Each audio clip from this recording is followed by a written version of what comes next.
Oke, jangan lupa subscribe dan aktifkan loncengnya. Assalamualaikum warahmatullahi wabarakatuh. Perkenalkan, saya Dea Yonanda, kelas 1B D4 Elektronika. Baiklah, saya akan mempresentasikan tentang tugas kasus filsafat Pancasila dan kasus Ahmadiyah. Yang pertama, tujuan filsafat Pancasila. Yang pertama itu untuk dapat menciptakan bangsa yang taat dan bertakwa kepada Allah Subhanahu wa taala. Yang kedua, menjaga jiwa yang dapat memelihara keadilan sosial. Yang ketiga, menjadi bangsa dengan membentuk hak asasi manusia pada Pancasila. Yang keempat, menciptakan bangsa yang demokrasi. Yang kelima, menjadi negara yang bersifat nasionalisme. Yang kedua, fungsi filsafat Pancasila. Satu, membentuk jiwa yang demokrasi. Hal ini adalah sikap yang memiliki sebagai jiwa bangsa dan jiwa rakyat sehingga masyarakat Indonesia dapat memainkan peran penting dalam kehidupan sejak kelahiran kemerdekaan Indonesia. Yang kedua, membentuk kepribadian bangsa Indonesia. Membentuk kepribadian bangsa Indonesia adalah salah satu sifat dalam Pancasila sebagai kepribadian bangsa yang akan bertindak sebagai kepribadian yang mendefinisikan sikap spiritual dalam bentuk kepribadian Indonesia.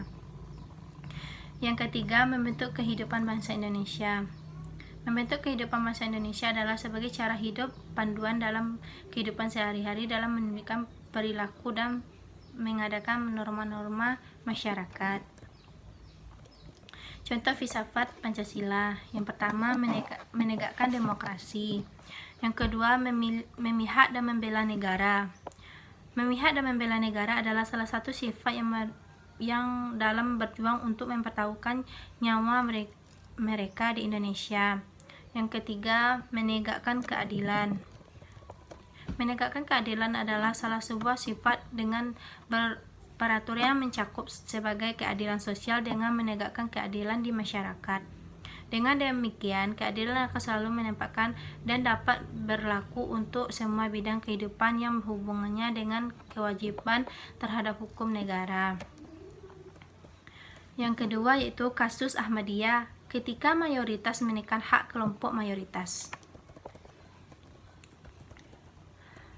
Pada hari Minggu 24 Januari lalu, ratusan warga mendatangi sekretariat Ahmadiyah Provinsi Kepulauan Bangka Belitung di Kelurahan Simenanti, Sungai Liat, Kabupaten Bangka.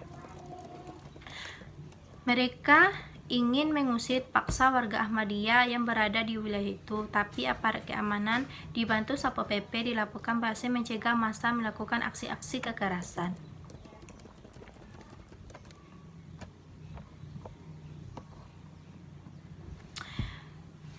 Toleransi yang makin memuncak di wilayah Indonesia belakangan makin mengkhawatirkan para aktivis hak asasi dan demokrasi. Tekanan terhadap penganut Ahmadiyah memang sudah lama berlangsung dan didukung oleh sebagai organisasi besar Islam di Indonesia.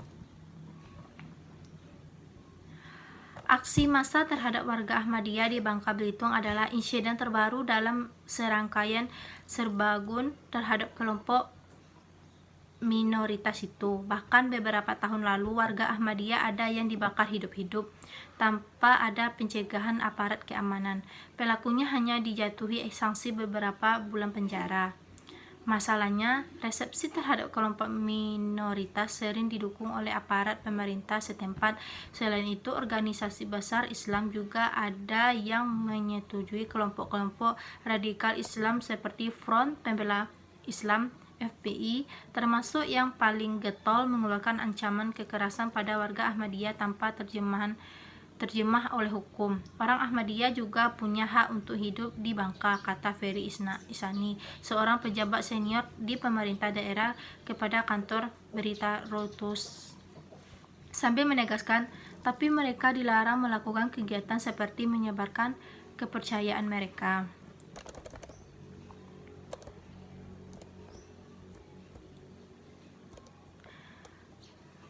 Toleransi beragama di Jerman. Masyarakat meresah anggota masyarakat.